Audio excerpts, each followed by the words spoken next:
minsan nandito ako't ika'y aking tutulungan. Sandigan ng lakas, tunay na kaibigan, nasa iyo'y nagmamahal.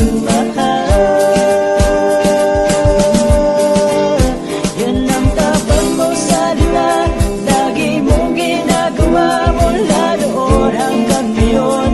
Magpakailanman, kailanman ay di nagbabago ang iyong mga pangako. Nagbukas man ang mundo'y mananatili ito. Kahit ano man ang pagsubok ay malalampasan, dahil sinabi mo ikaw ang aking kalakasan. Oh, sa iyong salita'y wala nang makahahadlang.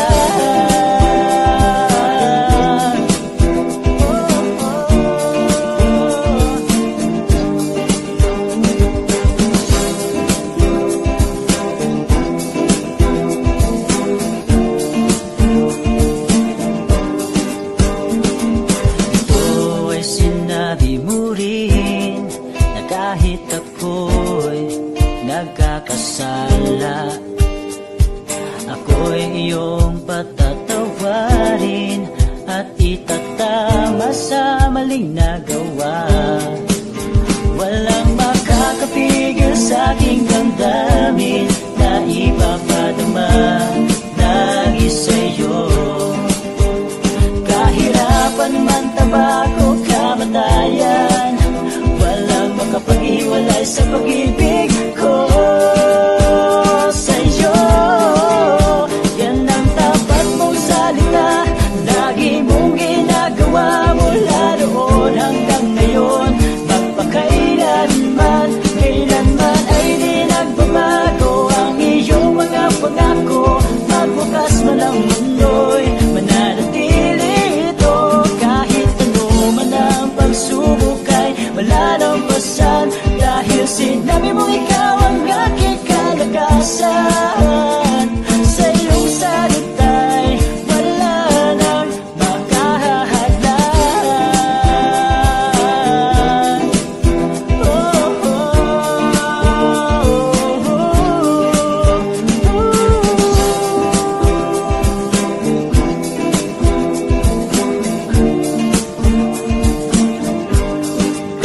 Yan ang tapat mo salita, lagi mong ginagawa mula noon hanggang ngayon. Magpakailanman, kailanman ay di nagbabago ang iyong mga pangako. Magwakas man ang mundo'y mananatili ito. Kahit ano man ang pagsubok ay malalampasan, dahil sinabi mo ikaw ang aking kalakasan. Sa iyong salita'y wala na. Yan ang tapat mong salita, lagi mong ginagawa mula noon hanggang ngayon. Magpakailanman, kailanman ay di nagbabago ang iyong mga pangako. Magwakas man ang mundo'y mananatili ito. Kahit ano man ang pagsubok ay malalampasan, dahil sinabi mo ikaw ang aking kalakasan. Sa iyong salita'y wala nang makahahadlang. Oh, sa iyong salita'y wala nang makahahadlang. Oh, Diyos, sa iyong salita'y wala nang makahahadlang.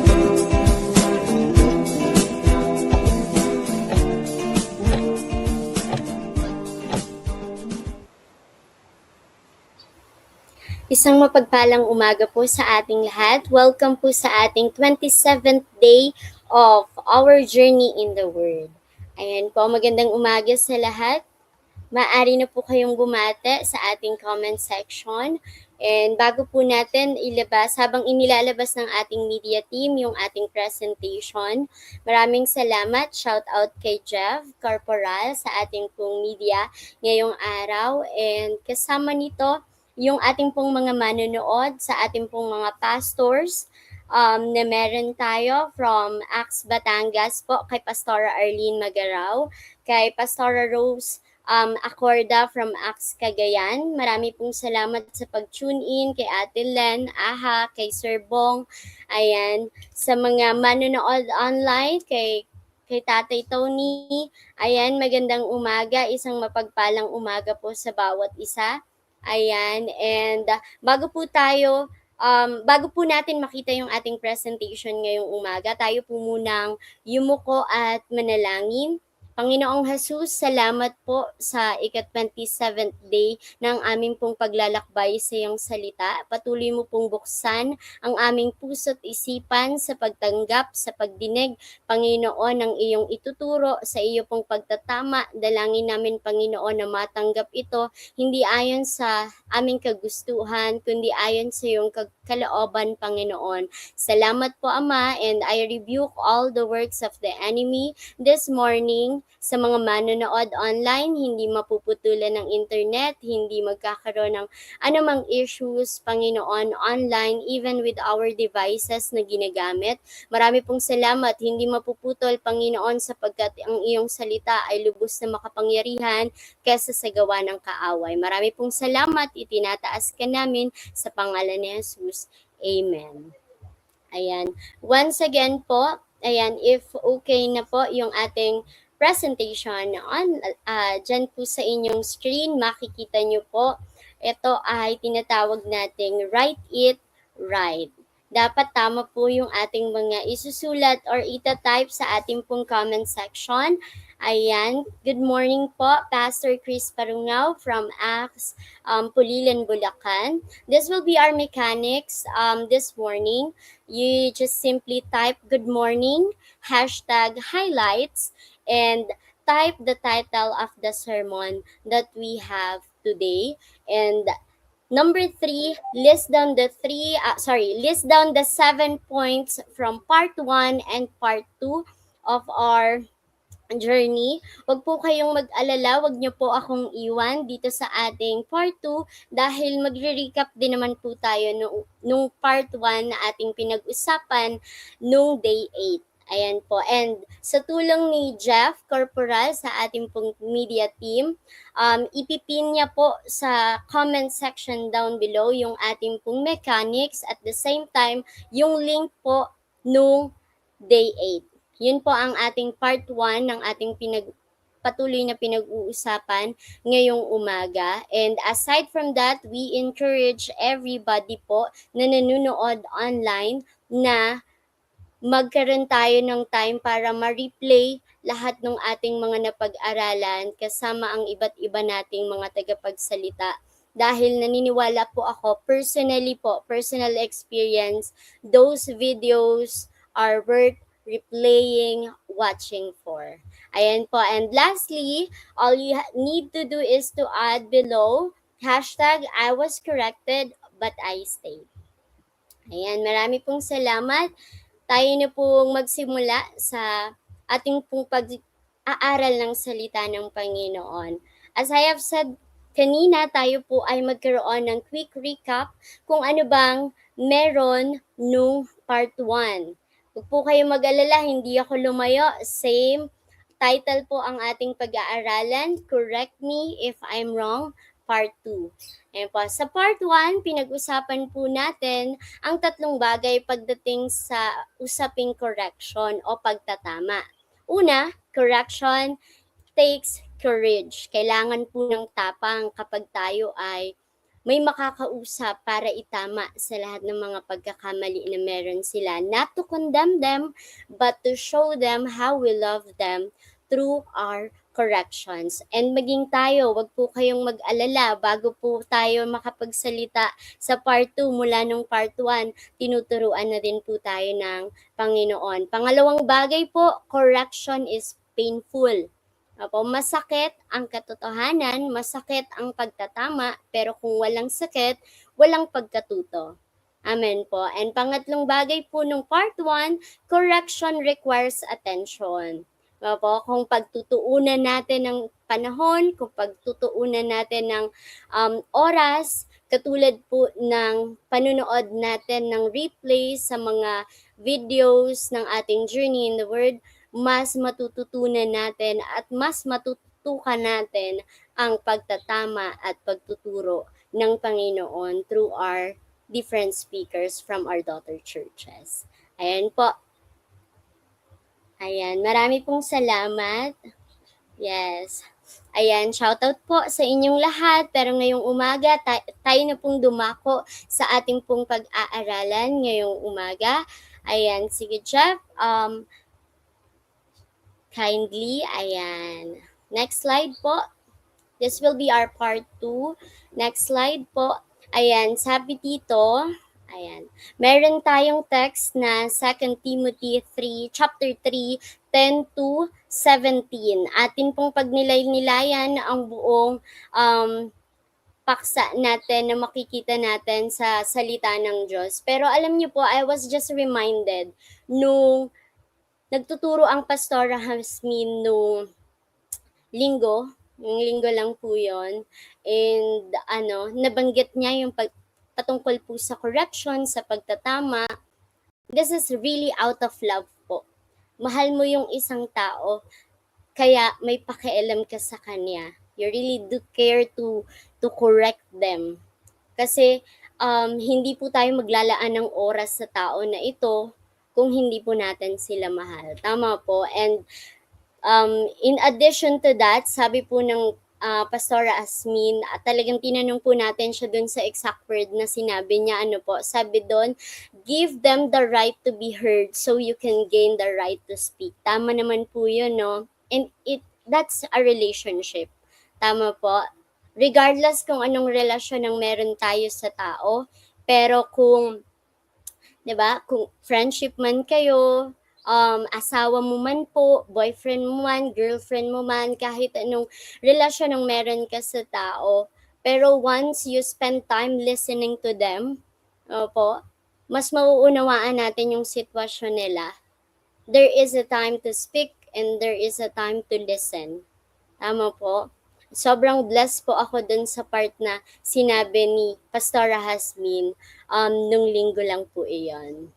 Ayan, basahin po natin 2 Timothy chapter 3, 10 to 17. Sabi po dito, ngunit ikaw, Timoteo, alam mo lahat ang itinuturo mo, ang aking pamumuhay, layunin, pananampalataya, pagtiyatsaga, pag-ibig at pagtitiis. Alam mo rin ang mga dinanas kong pag-uusig at paghihirap, katulad ng nangyari sa akin sa Antioch, Iconium at Lystra. Ngunit iniligtas ako ng Panginoon sa lahat ng mga iyon.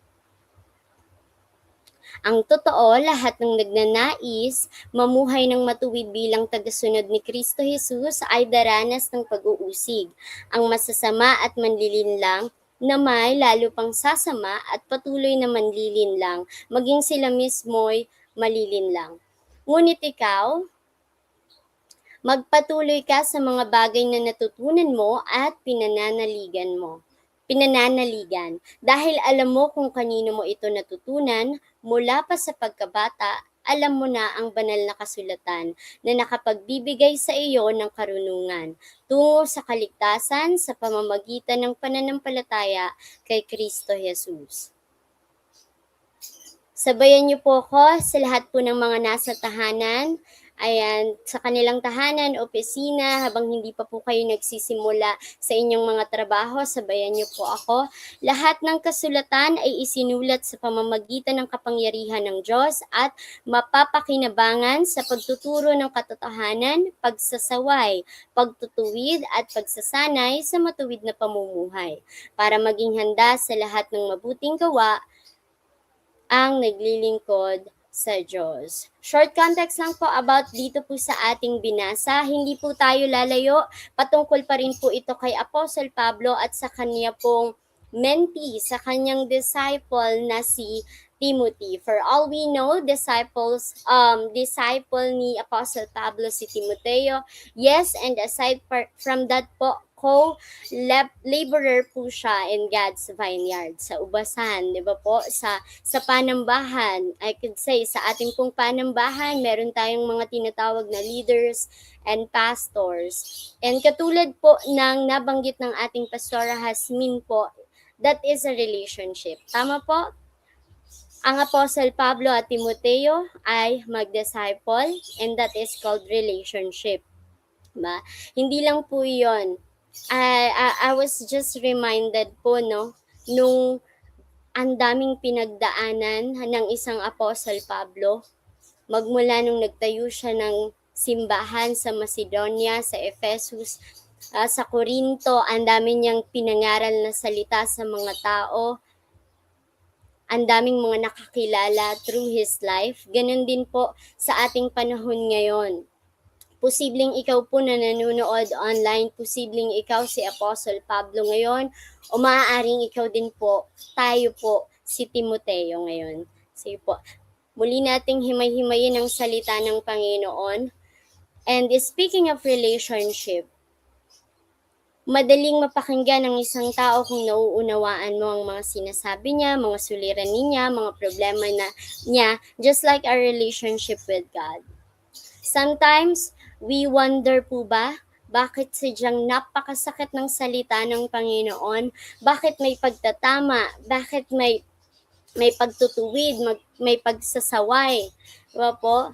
Kasi mahalaga yung relationship natin sa Panginoon. And naniniwala po ako na sobrang mahal tayo ng Diyos. Kasi hindi siya mag-spend ng time, diba, nakasama ang mga disciples niya, na maiakda po lahat ng mga nakasulat sa Biblia, 66 Old Testament, 27 New Testaments, and most of them are written, diba po? Were written just to get corrected sa mga mananampalatayang Kristiyano at sa hindi pa mananampalatayang Kristiyano. Hindi po para i-condemn tayong mga tao, kundi para ipakita na mahal niya tayo at huwag tayong manatili sa mga bagay na hindi dapat o mali. Amen po yun. Ayan po.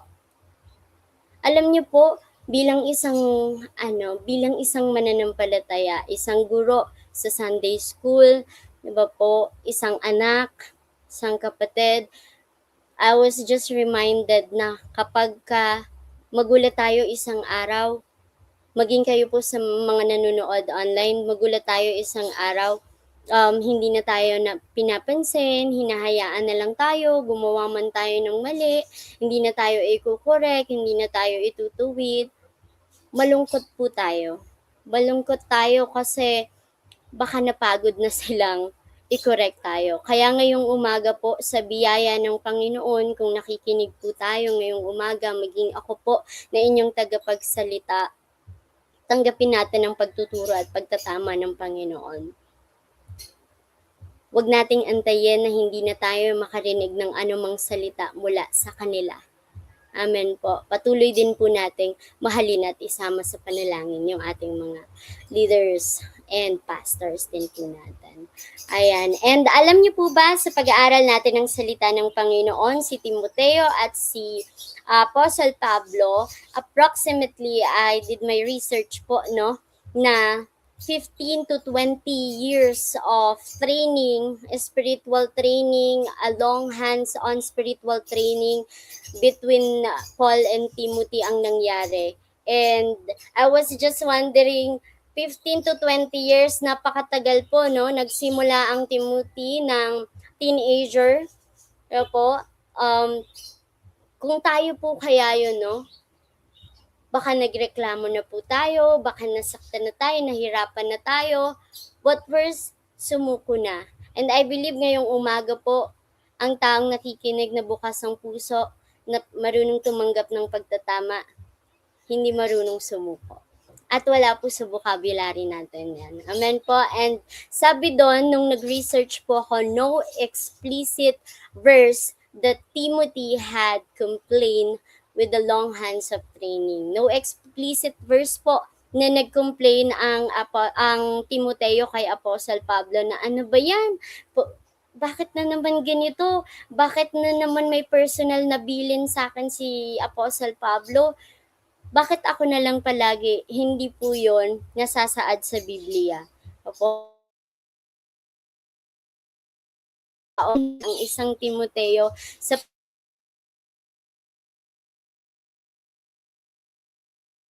and side doon, ating pong tuklasan yung 4 na bagay patungkol po sa ating binasa at hindi po tayo lalayo patungkol pa rin po ito sa pagtatama.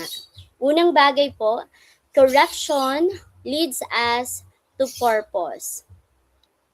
Ayan, correction leads us to purpose. Nasabi na natin kanina na ang pagtatama ay isang proseso na galing po sa ating mga tagapagturo, posibleng iyong mga magulang, posibleng iyong pastors and leaders. And now, correction leads to purpose na makikita po natin sa 2 Timoteo 3:10 hanggang 11. Sige po, tuklasan natin, himay-himayin natin.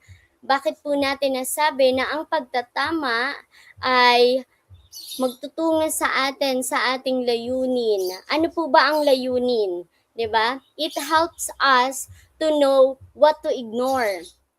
Wala po ito sa edad, kung gaano na tayo katagal sa simbahan, kung ilang taon na tayong nabubuhay.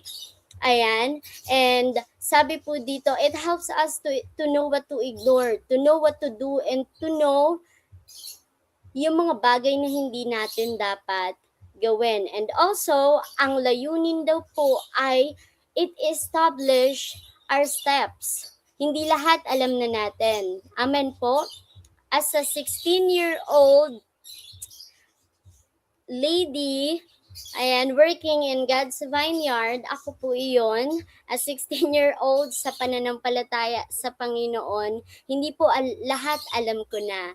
Kaya nga po meron tayong pastors and leaders para makahelp sa atin kung ano ang dapat gawin, kung ano ang dapat sabihin, at kung kailan dapat magsalita. Dito po tayo sa chapter 10. Ngunit ikaw, Timoteo, alam mo ang lahat ng itinuturo mo, ang aking pamumuhay.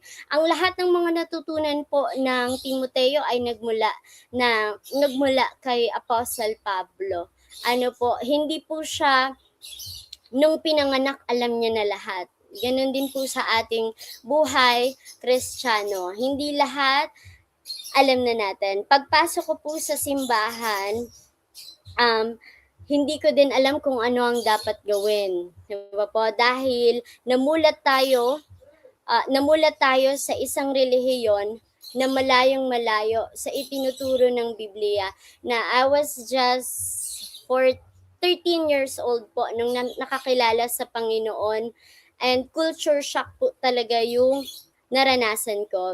Pero sa tulong at biyaya ng Panginoon kasama ang kanyang mga lingkod sa simbahan, mas natutunan po natin yung ilang bagay na natutunan din ng Timoteo. Kagaya na lang po ng pamumuhay, ng layunin, pananampalataya, pagtsatsaga, pag-ibig, pagtitiis. Pero aminin po ninyo, tayo pong lahat na tao ngayon na nakikinig online, ngayong umaga, hindi po madaling magtiis, hindi po madaling ibigin yung taong hindi ka ibig-ibig, hindi din po madaling magpatawad sa taong hindi ka patapatawad. Amen po, hindi madaling magtiyaga sa taong hindi mo naman kadugo pero minahal mo na parang sarili mong anak. Ganon din po si Apostle Pablo, hindi niya kadugo pero inangkin niyang parang sariling anak. Spiritual son po. 'Di ba? Tayo pong mga mananampalataya, blessed po tayo kasi merong umaalalay sa atin, merong nag-aalaga at nagtuturo sa atin upang maunawaan natin ang layunin natin sa buhay.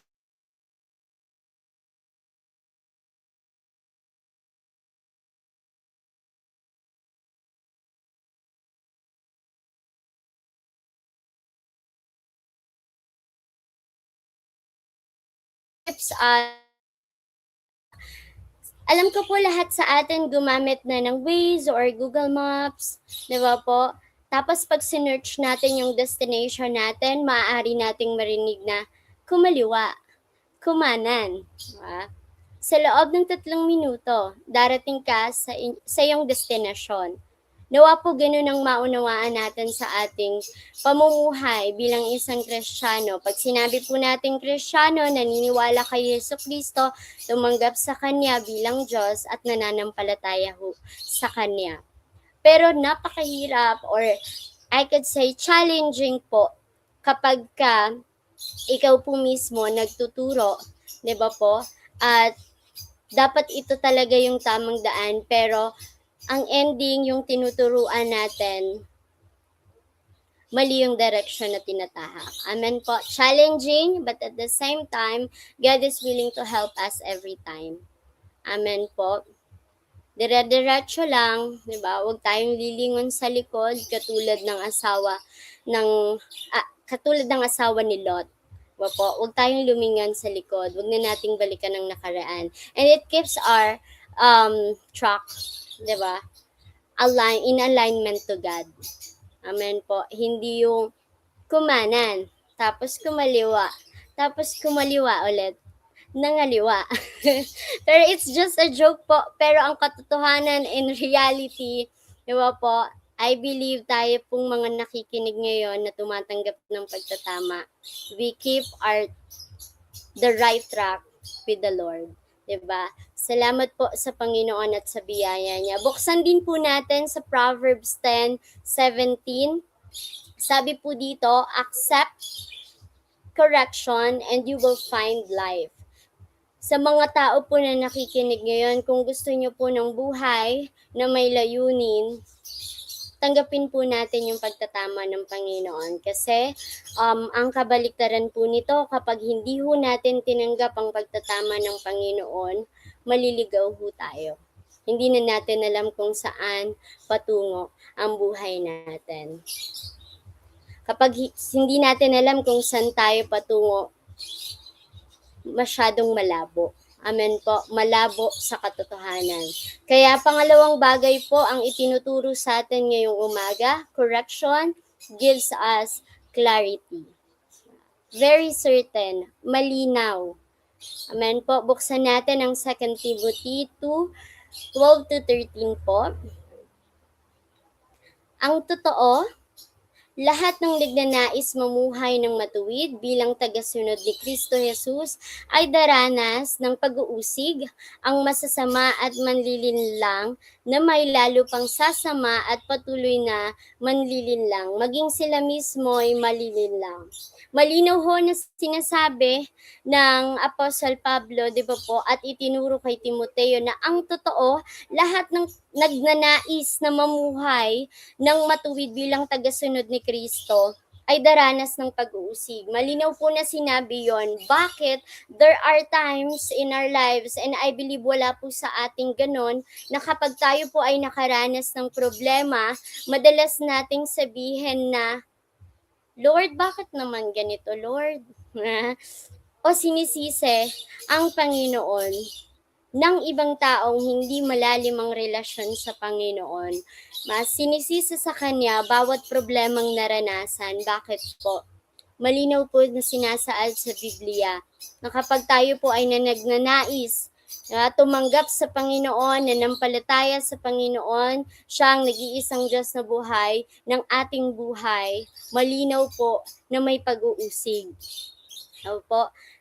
May pag-uusig, may persecutions, may kahirapan, may mga taong against sa mga sinasabi natin, di ba po? And I believe nung panahon ng Apostle Pablo, there are persecutors at that time. Romans, di ba po? Mga Hudyo na minsan ang nanampalataya sa Panginoon pero may mga tumalikod pa rin, Pariseo at Saduseo, opo, nagbubulong-bulungan, maaaring bashers, yung term po natin ngayon.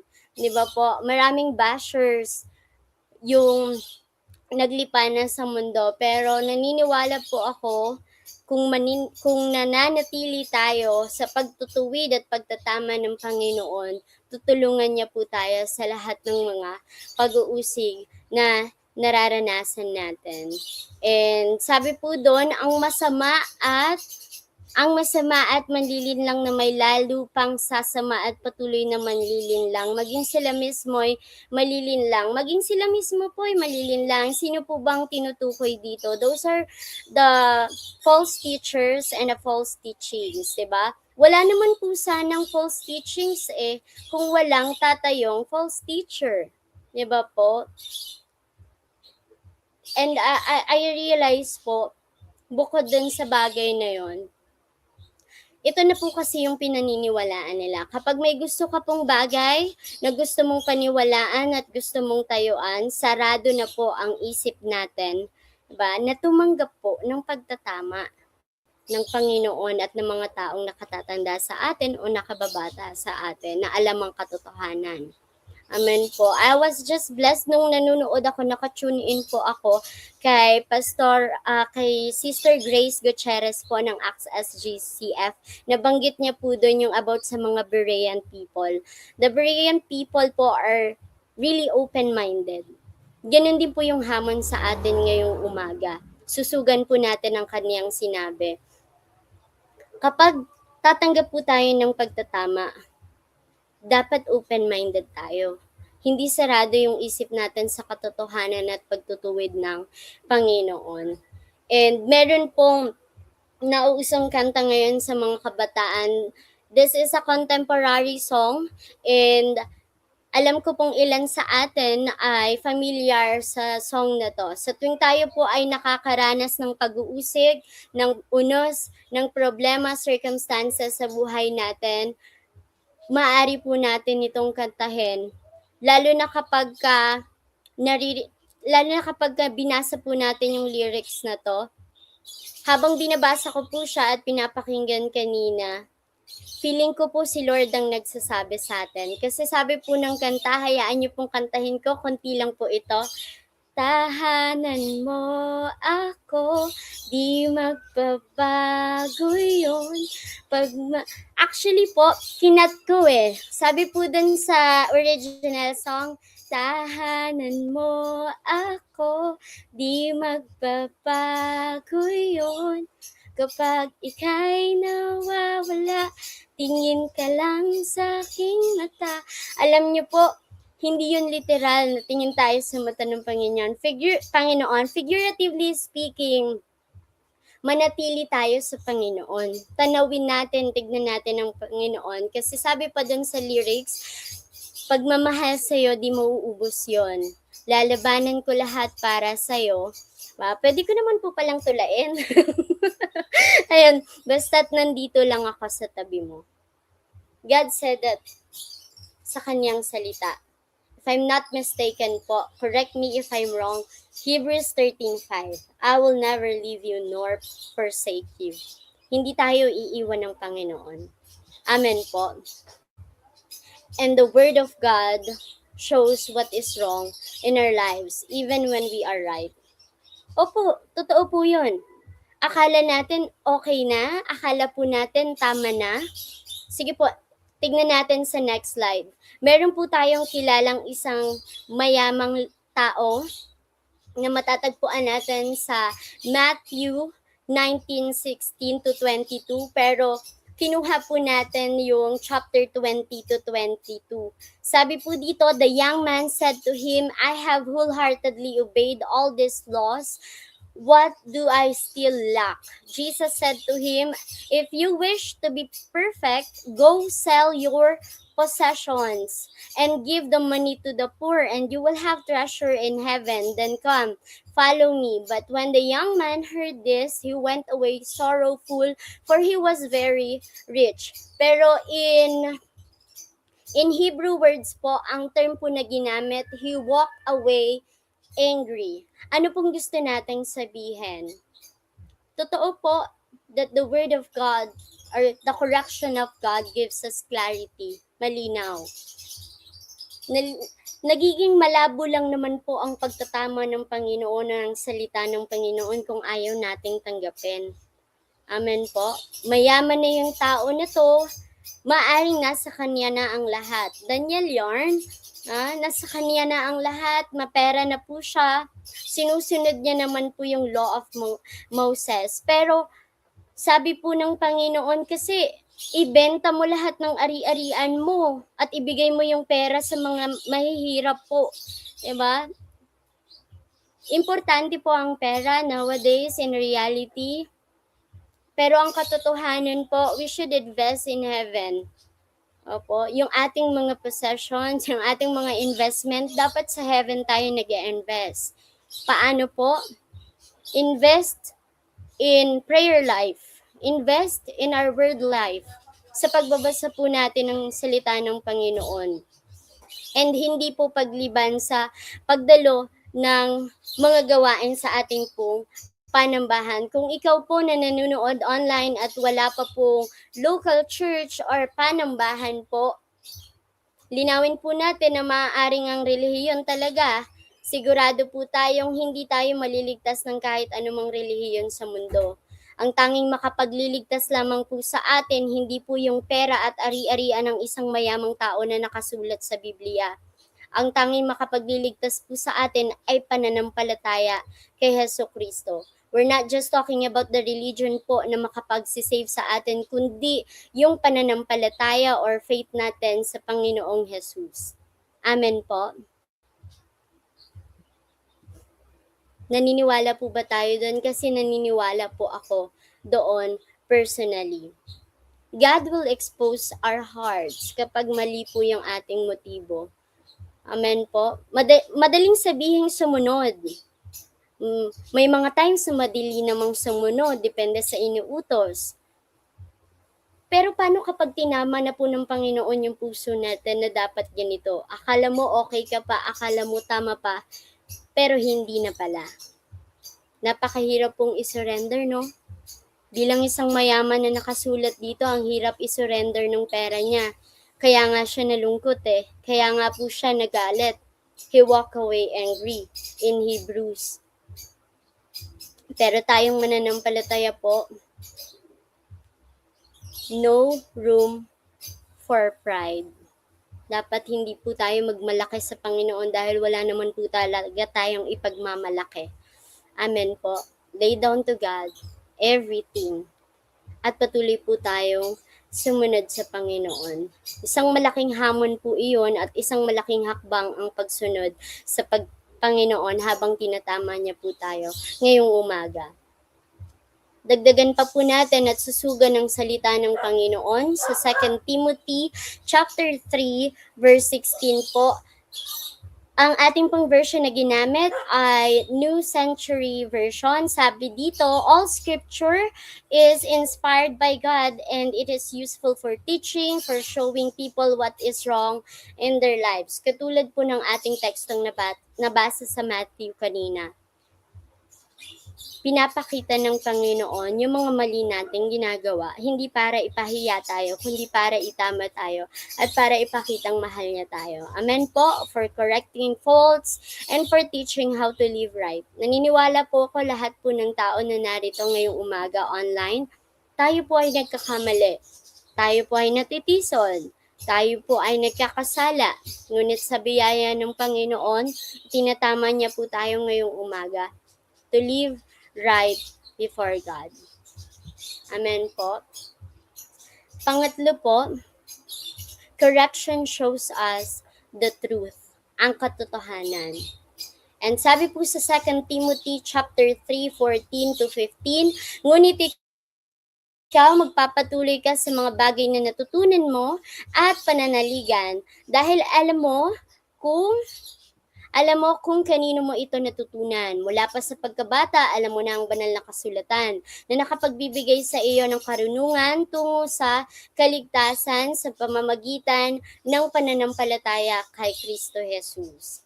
Minsan na po nating nabanggit kanina na ang kaligtasan po ay sa pamamagitan ng pananampalataya natin kay Kristo Jesus. Amen po. At isang bagay nakaloob po sa pagtatama ng Panginoon ay pagpapakita ng katotohanan. At ang katotohanan po, huwag na tayong lalayo, nakasulat sa banal na kasulatan. Ito po ang Bibliyang ating pinag-aaralan araw-araw. Amen po. The Word of God is truth. Totoo po ang salita ng Panginoon. And kapag binuksan naman po natin sa Psalms 119 verse 160, the entirety of your word is truth, and every one of your righteous judgments endures forever. Ano po ba ito sa Tagalog? Sabi po dito, totoo ang lahat. Tatagalogin ko na lamang po. Totoo ang lahat ng inyong salita at ang inyong mga utos ay makatuwiran magpakailanman. Nasasaad po sa ang salita ng Diyos. Tagalog version po. Totoo ang salita ng Panginoon. Totoo sa lahat ng pagkakataon, anumang sitwasyon, anumang panahon ng ating buhay. Amen po. At mananatili ang kanyang katwiran magpakailanman. Sa pagtutuwid at pagtatama po ng Panginoon, totoo po na ang mga salita, sometimes ang mga salita ng tao, it will fade, diba po, it will be broken, diba po, katulad ng mga pangako na inaisasantabi, na hindi naiisa katuparan, pero ang salita po ng Panginoon, ang pagtutuwid at pagtatama niya through His God's Word ay mananatili magpakailanman. Amen po. Meron po akong tatlong bagay under truth, dito po sa ating pangatlong puntos. Una, truth sanctifies us. Ayan, na makikita po natin sa John 17:17. Sabi po dito, sanctify them. Ako na lamang po ang magbabasa. Sanctify them by the truth. Your word is truth. Yung paglilinis, pagsasanctify ng Panginoon sa ating buhay. Alam niyo po, may mga times na kapag nagde-devotion tayo, bakit yung kwento na to? Balikan po natin yung kwento kanina ng Lot at saka ng asawa niya. Sa kanila naman pong kwento yon, sa mag-asawa naman po yon. Pero bakit nung nabasa po natin na biglang tumalikod yung asawa ng Lot at siya po ay natunaw na para bang asin. Diba po? Sobrang na-touch tayo. Sobrang na-enlighten tayo. Opo, ganun din sa ating buhay. Yung salita ng Panginoon totoo, hindi lang siya para kala Apostle Pablo, hindi lang siya para kala Timoteo, para din po sa ating lahat. Namnamin po natin yung Biblia natin, hindi parang napasadahan lang, na-proofread lang. Na-proofread na po yan ng Panginoon, hindi na po natin kailangang i-scan isa-isa. Basahin at namnamin, pagnilayan po natin ang salita ng Panginoon. Pangalawa po, truth frees us. Sabi sa John 8:32, you will know the truth and the truth will set you free. Totoo po yan. Dating makasalanan, ngayon ay naligtas na, naging malinis na. Kung kayo po, ngayong umaga na nakikinig sa inyo pong mga tahanan, sa inyo pong opisina, sa inyo pong, kung wala man pong pasok ngayon, diba? Hindi ko po sigurado, correct me if I'm wrong. Nanonood ngayon, kung gusto niyo pong lumaya, kung gusto po nating lumaya sa mga bagay na tanikala sa ating buhay, lumapit po tayo sa Panginoon. Siya ang katotohanan at maging ang kanyang salita ay totoo. At totoong mapagpalaya ang kanyang salita. Amen po. Pangatlong bagay, truth holds us in place. Sabi po sa 6:14 ng Ephesians, stand, therefore, with truth like a belt through your waist. Isa po sa armor of God, ang belt of truth. Di ba po? Yung belt of truth, isa po yun, yung helmet of salvation, sword of the spirit, breastplate of righteousness, shoes of the gospel of peace. Balik po tayo sa belt of truth. Mahigpit. Di ba po? Mahigpit. Higpitan mo yung seatbelt mo. Higpitan po natin yung belt na to, na katotohanan na to sa buhay natin. Ano pong gusto kong linawin at sabihin sa part na to?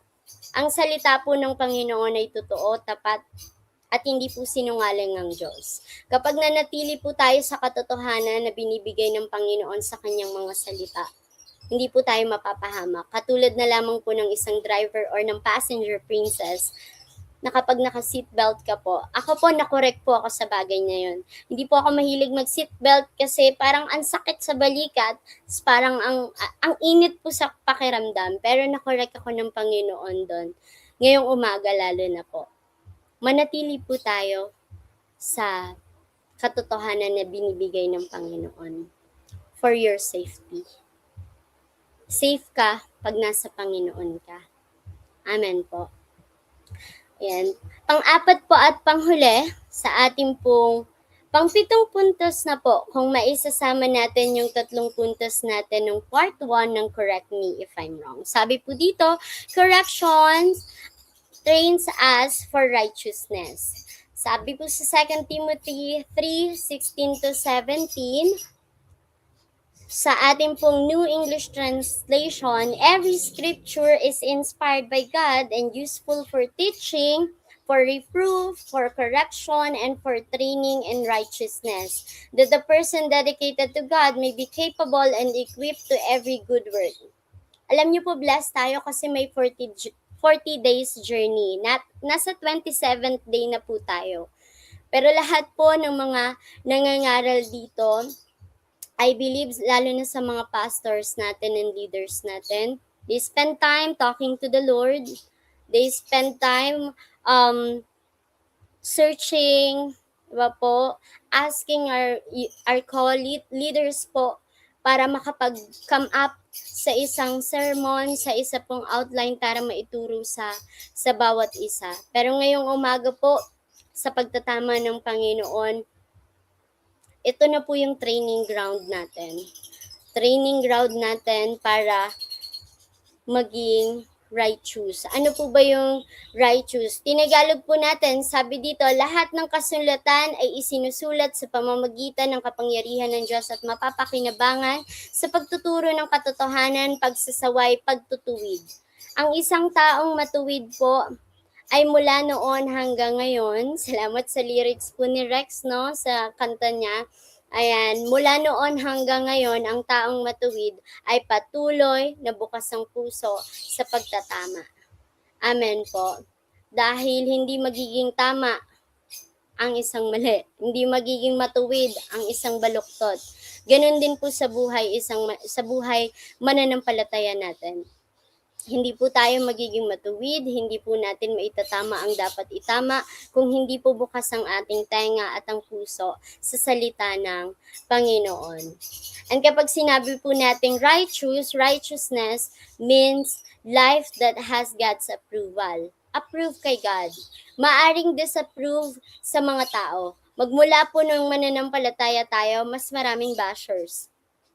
Correct me if I'm wrong. Mas marami pong bashers. Bakit po? Kasi you spend more time to our church. You spend more time praying and reading your word. And sometimes, other people will require you, sama ka naman sa amin.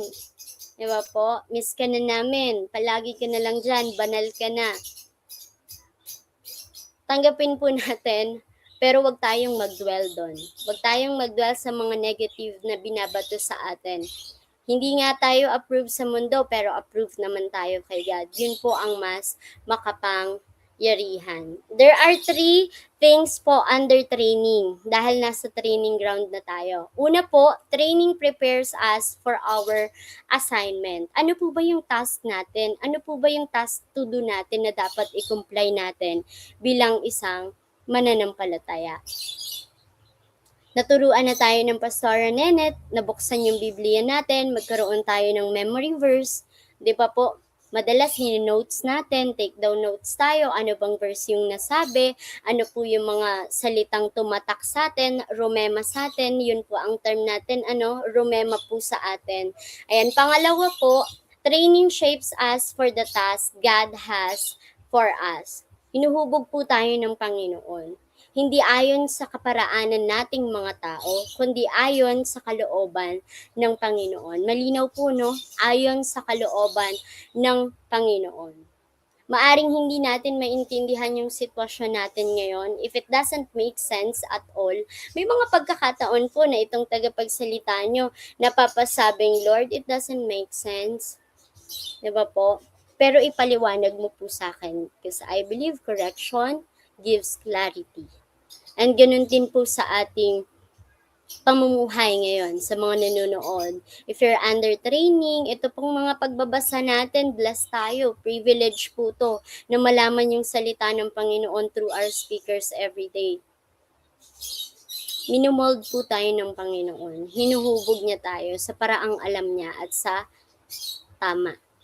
Pangatlo po at panghuli, training makes us fully equipped and qualified to do every good deed.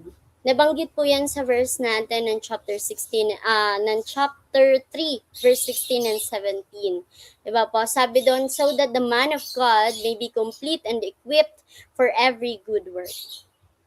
Yun naman po ang goal ng Panginoon, kaya tayo tinitrain at kaya tayo binibigyan ng tamang tao para hubugin po tayo sa buhay spiritual natin. For us to be equipped and to be qualified. Diba po? Hindi tayo tinawag dahil qualified na tayo. Tinawag po tayo para hubugin pa ng Panginoon. Ang Moises tinawag, hindi siya marunong magsalita, pero tinawag pa din siya. Ang daming kahinaan. Si Gideon, natakot. Diba po? Lumaban. Dahil 300 soldiers lang ang meron siya. Ilang batalyon po ba yung mga nakalaban niya? Pero nagwagi naman siya. All you have to do is to trust God's correction ngayong umaga po. Huwag tayong matakot. Katulad po ng isang Timoteo as a trainee, he submits to God. He submits to the correction of his trainer, of his Apostle Pablo. Ganun din po ngayong umaga. Si Apostle Pablo na ayon sa kaparaanan ng Panginoon at sumusunod sa salita ng Diyos na may malinis na konsensya at malinis na puso. Ngayon din po, ngayong umaga, ganun din po ang hamon sa atin. Submit to our trainers. Opo, mag-submit tayo. Ibig sabihin, we obey without murmuring, without any complaints. Na-research naman po natin yan, no? No explicit Bible verse that Timothy complains. Diba? Nag-complain po ba siya? Hindi po. Hindi po na susulat. Bagamat challenging, pero naniniwala po ako ngayong umaga sa lahat po ng na-bless, sa lahat po ng nakinig ngayon. Maari po ba nating isulat? I-comment down below. Once again, I was corrected, but I stayed. Ayan po. Dito na po ako magtatapos. Maaari po ba nating i-comment down below habang tayo po ba ay naka-tune in pa rin ngayong umaga. Once again, I was corrected, but I stayed. Ayan po. Yung huli nating presentation, sabi doon, I was corrected, but I stayed. Sabi po sa ating 2 Timothy chapter 3:16, BSB version, Berean Standard Bible po ito. Sabi, all scripture is God-breathed, and it is useful for instruction, for conviction, for correction, and for training in righteousness. Ito po ang goal. God wants us to be complete and to be equipped.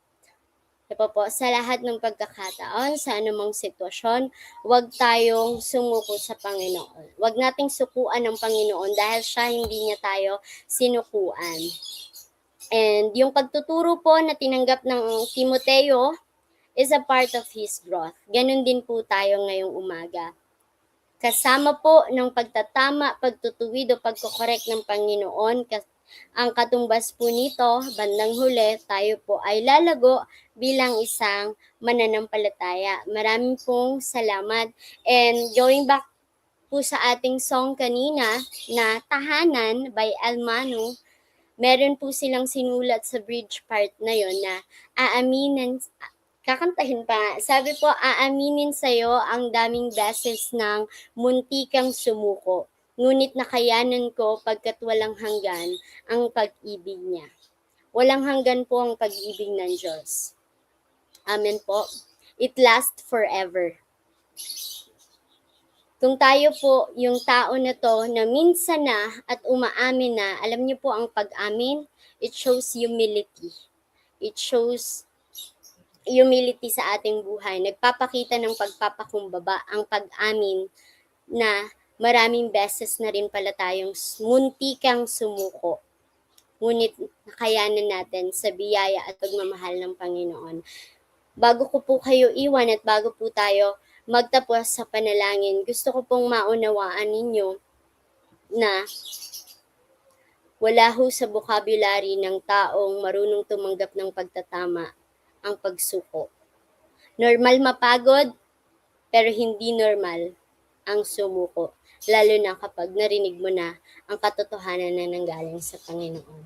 Amen po. Tayo pong yumuko at manalangin. Panginoong Yesus, salamat po, Panginoon, sa buhay ng bawat isa. Sa lahat po ng mga manonood, Panginoon, sa Acts Batangas, Acts Cagayan, Acts Thailand, Panginoon, sa lahat sa anumang dako ng mundo, Acts Pulilan, Panginoong Jesus, salamat po sa katotohanan, Panginoon, na ikaw ang Diyos na nagtuturo, nagsasanay, nagtutuwid sa amin, Panginoon, nagsasaway sa mga panahong akala namin okay pa, akala namin tama pa, pero hindi na po pala. Salamat sapagkat ang katotohanan, Panginoon, ay masakit, pero mas natututo naman ho kami.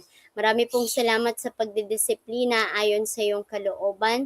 Patuloy mo pong wag pagmatigasin ang aming mga puso sa lahat ng anumang maririnig namin pamula po sa iyong salita. Patuloy ka namin pinapupurihan sa pangalan ni Jesus. Amen. And once again po, my name is Eliza Jane. Patuloy po nating saksihan ang mga susunod po na kabanata ng pag-aaral ng salita ng Panginoon kasama ang iba't iba nating speakers. Today po, 9 a.m. nagsimula, pero bukas po, balik tayo ng 6 p.m. Stay tuned in po at patuloy na magpatama sa Panginoon upang mas lalong matuto. Marami pong salamat, pagpalain ng bawat isa. God bless po.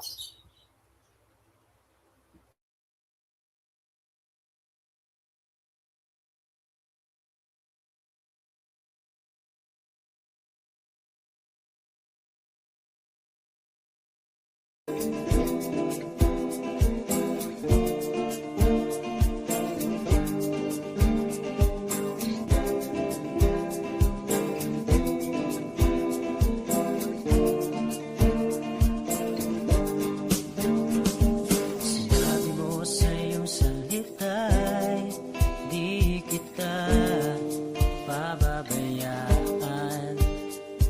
Tumawag at manalangin at ikaw ay aking pakikinggan. Kahit ano man ang iyong nararanasan, nandito ako't ika'y aking tutulungan. Sandigan ang lakas, tunay na kaibigan, nasa iyo'y nagmamahal. Yan ang tapang mong salita, lagi mong ginagawa mula noon hanggang ngayon. Magpakailanman, kailanman ay di nagbabago ang iyong mga pangako. Magwakas man ang mundo'y mananatili ito. Kahit ano man ang pagsubok ay malalampasan, dahil sinabi mo ikaw ang aking kalakasan. O sa iyong salita'y wala nang makahahadlan.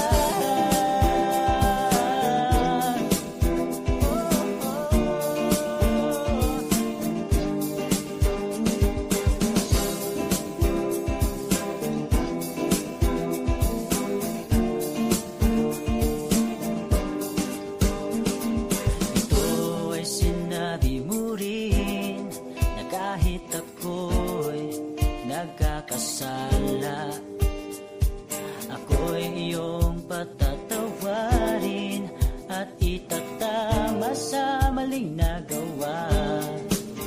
Walang makakapigil sa aking damdamin na ipapadama lagi sa'yo. Kahirapan man, tabako, kamatayan, walang makapag-iwalay sa pag-ibig ko sa'yo. Yan ang tapat mong salita, lagi mong ginagawa mula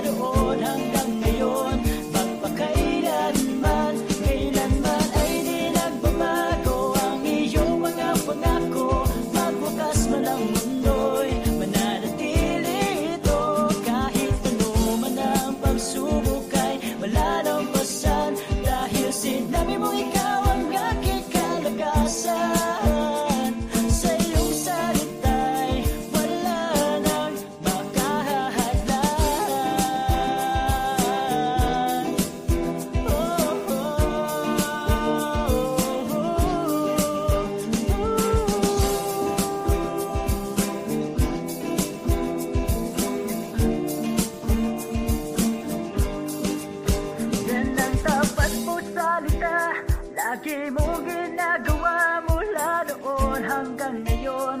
Magpakailanman, kailanman ay di nagbabago ang iyong mga pangako. Magwakas man ang mundo'y mananatili ito.